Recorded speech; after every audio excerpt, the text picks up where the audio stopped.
Akhir tahun memang selalu ditunggu-tunggu dan dinantikan oleh orang-orang yang gemar belanja. Kamu tahu alasannya kenapa? Yap, benar sekali. Karena setiap akhir tahun, banyak sekali toko retail atau supermarket yang menjual barang-barang mereka dengan harga yang jauh lebih murah. Nah, fenomena inilah yang sering kita sebut dengan cuci gudang.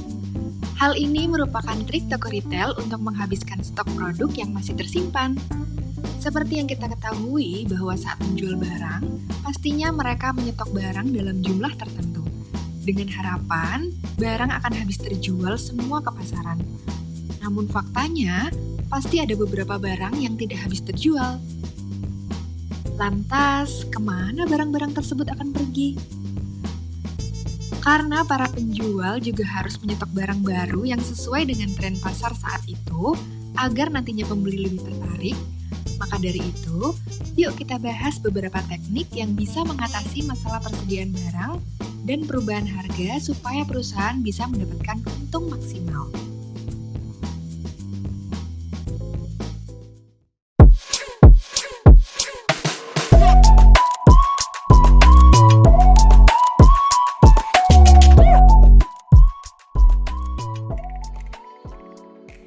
Pertama yaitu metode FIFO atau First In, First Out.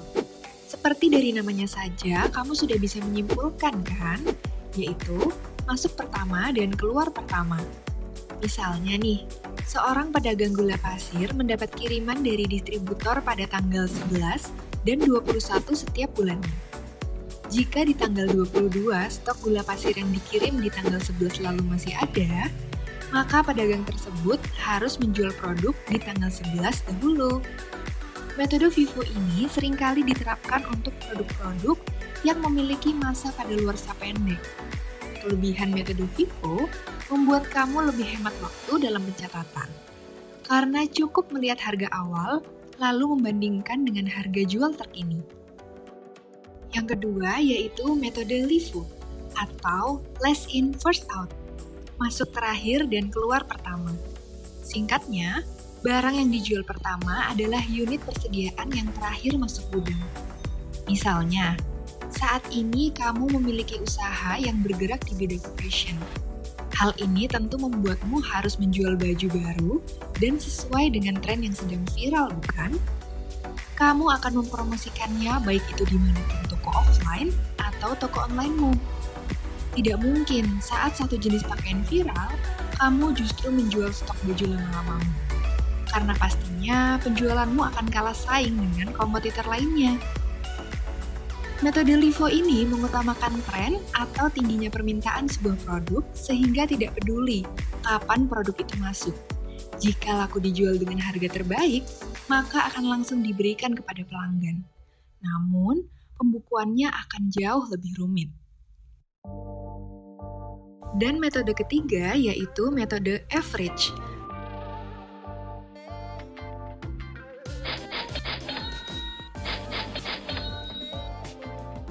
Metode ini biasa disebut dengan metode rata-rata tertimbang, karena membagi antara biaya barang yang tersedia untuk dijual dengan jumlah unit yang tersedia.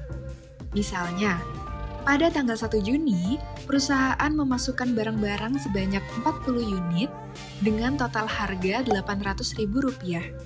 Kemudian, di tanggal 15 Juni, 20 Juni, dan juga 30 Juni berturut-turut seharga Rp440.000, Rp1.250.000, dan Rp900.000.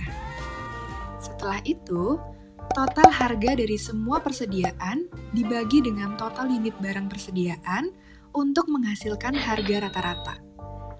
Metode average ini juga merupakan titik tengah atau perpaduan dari metode FIFO dan juga metode LIFO.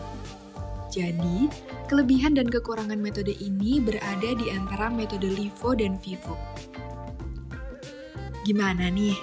Kamu sudah dapat pencerahan kan dari metode FIFO, LIFO, dan average ini? Jika kamu menggunakan salah satu metode tersebut, kasir pintar juga bisa membantu pencatatanmu lebih mudah dengan mengatur metode FIFO LIFO, dan average melalui tutorial di description box ya.